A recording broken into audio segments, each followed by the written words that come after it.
About 130 players took part in the carnival, which started on Friday.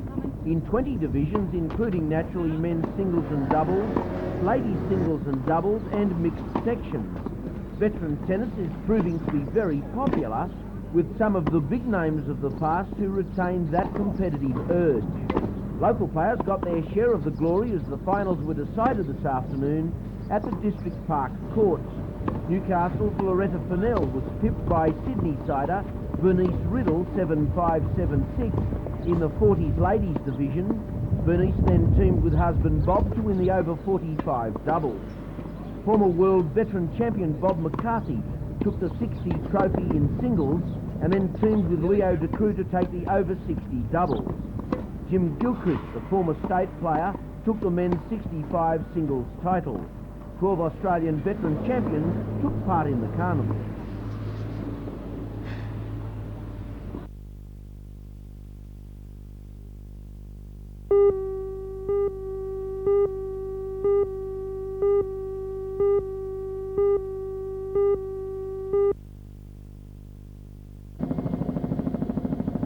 Shipmakers today employs about 1,200 at Mayfield. At its peak in the late 60s, the workforce grew to over 3,000 from the 327 signed on in 1934. As its name suggests, the company manufactures steel tubing, a product which now faces intense overseas competition and the fluctuations in demand that can follow the vagaries of the Australian agricultural scene.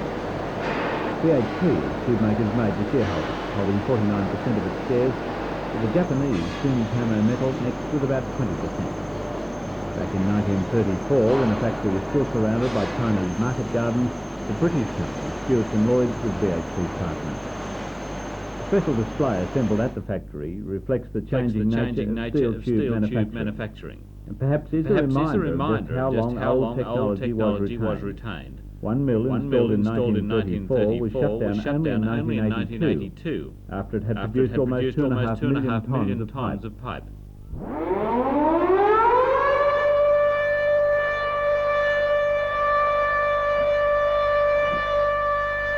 In 1945, tube makers went to war, and pipe machinery was adapted to make howitzer shells. Production reached over 3,025-pound shells per ship. At the time, women comprised 17% of the tube makers' workforce. During the 60s, tube makers enjoyed a spin-off of the growth of Australia's oil and gas industry. The 70s saw that boom over and imports making serious inroads. However, that competition has probably contributed to tube makers turning their stretch-reducing mill into a uniquely effective operation. Recent Japanese visitors claim the company now leads the world in the utilisation of the mill, which stretches tubes into various diameters and gauges in a continuous process. To survive the future, Tubemaker says it must now translate that efficiency into export sales of steel pipe.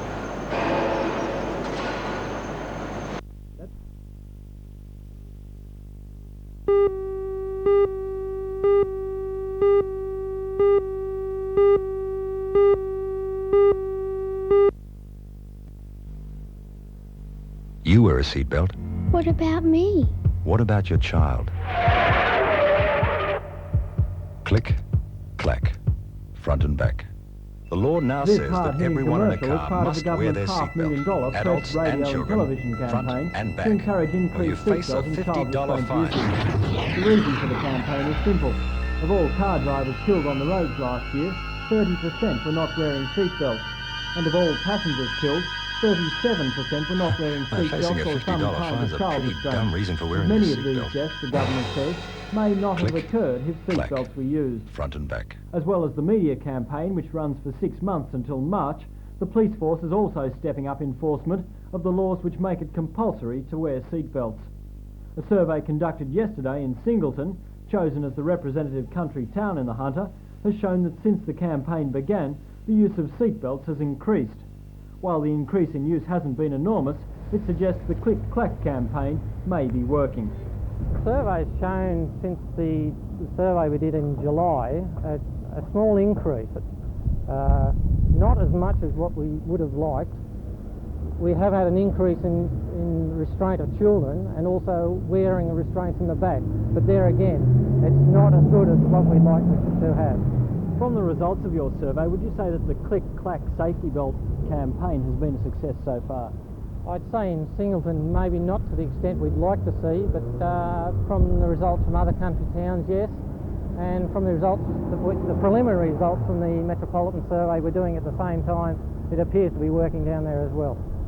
While the survey results show an increase in the number of people wearing seatbelts, we were shocked at the number of people we saw not wearing them. In the hour or so we were in Singleton, dozens of adults and children passed by without them on, despite the heavy advertising campaign.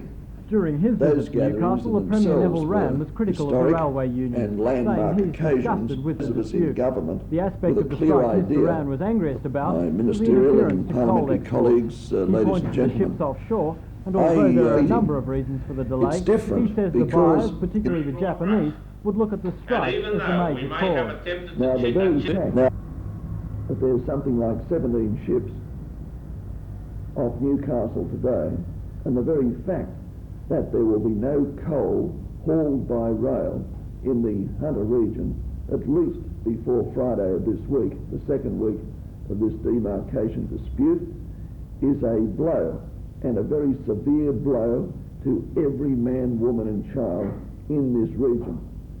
But I'm frankly disgusted with what's happened.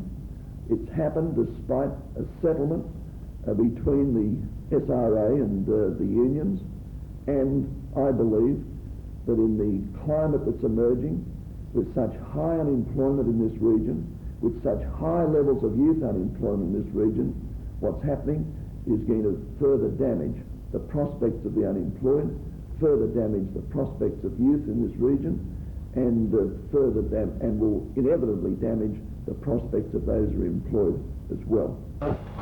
Also in Newcastle yesterday, the Chief Executive of the State Rail Authority, Mr David Hill, criticised the rail unions for crippling the operations of coal exporters in the region. The main event of his trip to the city was a meeting with the management of the big coal loaders at Port Waratah and Kooragang. Their supplies have dried up as a result of the strike, but Mr Hill admitted he can offer few solutions. He remained adamant the strike is solely a demarcation dispute.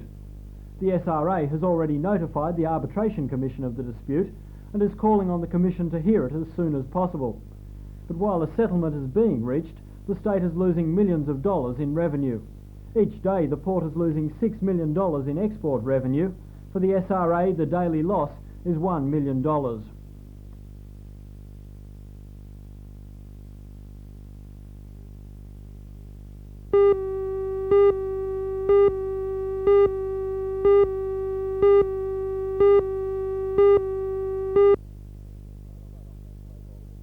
But quite often the slow bowlers, because they bowl after the fast bowlers, they have to accept that situation. If the opening batsmen get a break and get a start, and then we've got to come on when they're set. That's part of the game, and you've got to accept that. But it doesn't alter the way I try to bowl. I still try to bowl to get them out. How will you be bowling to the West Indies? Is there any change in your style to be expected? No, not really. The West Indies play their shots, and they're very attacking players. I'm just hopeful there'll be some spin in the wicket in Adelaide, because if there is, they still play their shots and there's a chance to get them out.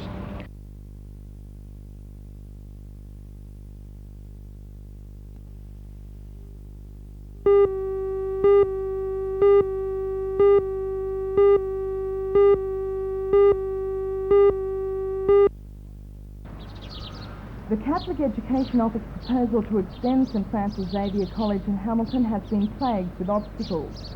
Following complaints from residents groups, the Newcastle Trades Hall Council imposed green bans on the site, but they were lifted after it was agreed that no more houses would be demolished to make way for the expanding school. Abiding with the agreement, Mr Saunders announced his decision today that part of Ada Street and Skelton Street East would be closed to make way for a car park for the school. According to the council report, the Catholic Church is still endeavouring to buy property in the Hebburn Street and Skelton Street East areas for future extension. Mr Saunders has decided to allow the closure of Colwell and Linden Streets in Islington. Both streets are entirely bounded by Tides Hill Tate College property. It's believed the closure of the roads will ease the flow of pedestrian traffic between the college buildings.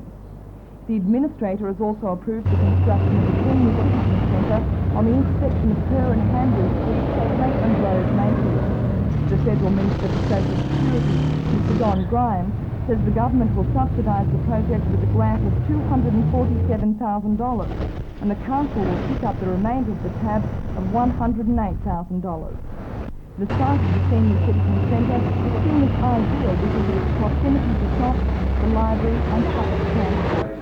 The administrator has endorsed a recommendation for the council to take part in the upgrading of the Burwood Beach sewage plant. Council officers will investigate landscaping techniques to screen the plant, as well as keeping an eye on the environmental aspects and supporting the Hunter District Water Board's intention to use the remainder of the land for recreation.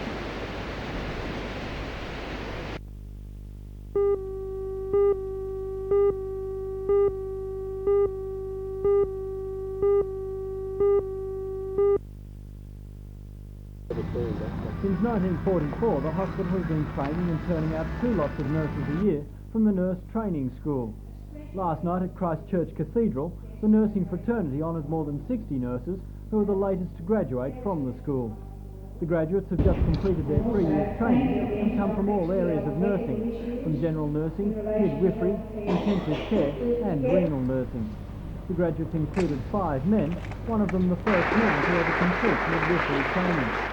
The 1984 Newcastle Hospital Medal for the top nursing graduate was awarded to Donna Brown for her professional approach to nursing during her training.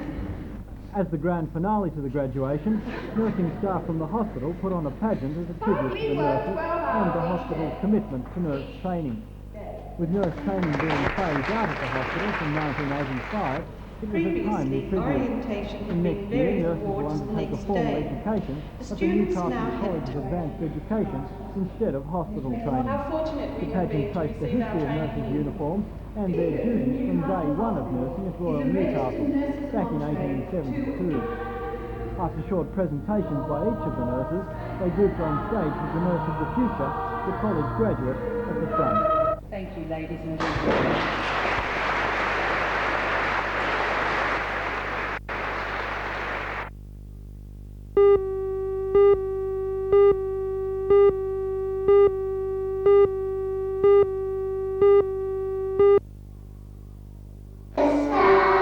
Most kids at Christmas look forward to the getting. Presents, gifts, lollies. But today, 120 children from Lambton Public Schools had a chance to do it. They entertained the aged patients from Western Suburbs Hospital with carols. Each class has spent the last 3 weeks rehearsing its act. This class presented its own version of the nativity scene. Amongst the children were 20 pupils from the school's deaf unit, who couldn't sing the carols quite like the others, but made up for their handicap 100 times over. To Stephanie, Raymond, and Melissa, it was a proud moment, and they took the bow with gracious modesty. After the songs, it was time to go, but not before an uninhibited display of affection from the children.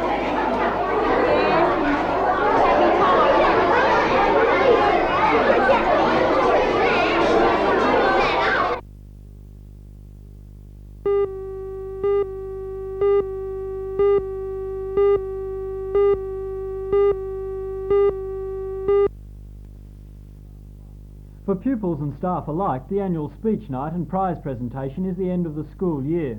It's the time when the school recognises the students who've achieved excellence in the academic and sporting fields. In last night's prize presentation, the hard work in sport or studies by more than 120 students was recognised. The prize for the highest mark in last year's higher school certificate was awarded to Susan Lord. Peter Blair and Simon Matthews from the boys' school and Lisa Pulver of the girls' school. The guest speaker was noted Australian writer Kit Denton, who wrote the novel The Breaker, on which the film Breaker Morant is based. The chairman last night was the Bishop of Newcastle, Bishop Holland.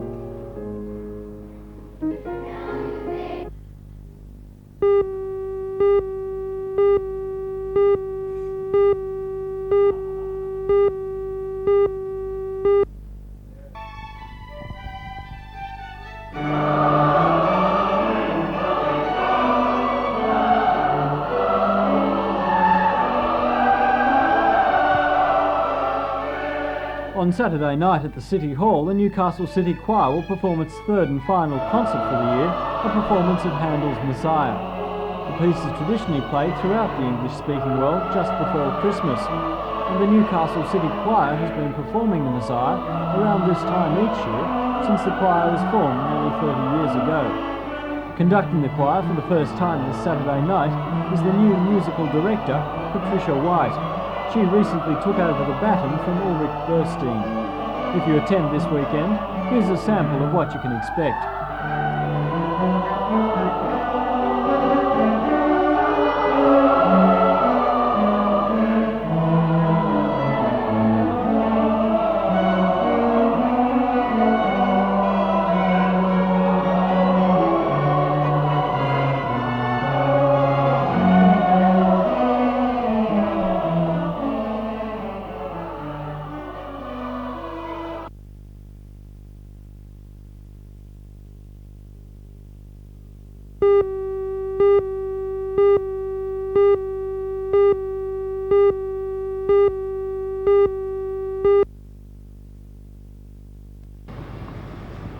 The Dangar Award for commercial, industrial or public buildings was won by the Student Union Building project at the Newcastle College of Advanced Education. The judging committee found its scale and materials highly compatible with the bushland setting. They were also impressed with the form and function achieved on a limited budget.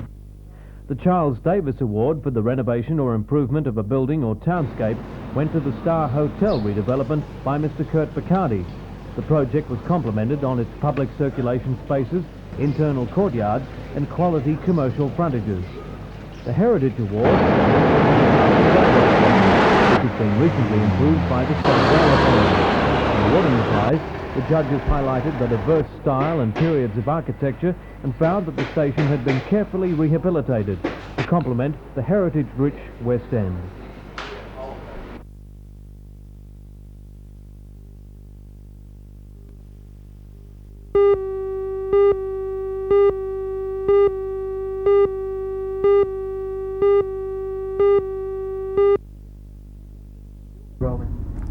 Theatre Restaurant has always been a very popular choice with Newcastle audiences for office Christmas parties, and while I think that at between $30 and $35 a head the Lloyd Show is quite an expensive choice, there's no doubt that it hits the mark.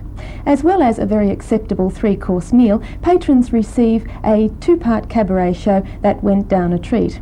The first part of about an hour or so is given over to Hubert the Magician and the West End dancers.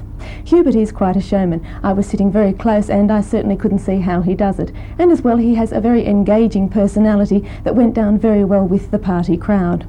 The West End dancers looked good and they used the small space well, but I think they could have projected their personalities just a little bit more. The second part of the show was totally that of Delilah the singer, and boy, she was a real wow. She had the audience eating out of her hand in the first few minutes and had them calling for more at the end. It was great to see such professionalism and such a dynamic performance. Well, as I said, it's not a cheap night out, but I would imagine that most of the people there last night would have thought that they had their money's worth, and that's what counts. Well, I think that was the last opening for the year. Don't forget that the City of Newcastle Drama Awards are presented during the free Critics' Choice concert at the Civic Theatre, Sunday 8 p.m. See you there.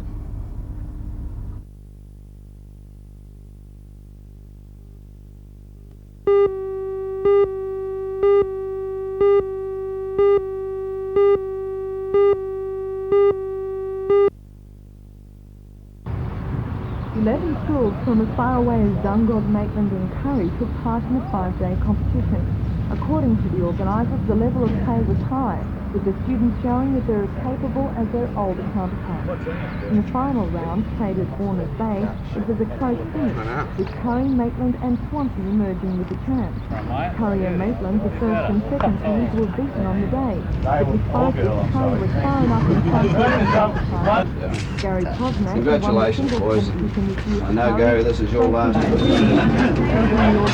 the sponsors for supporting lawn bowls in the high school.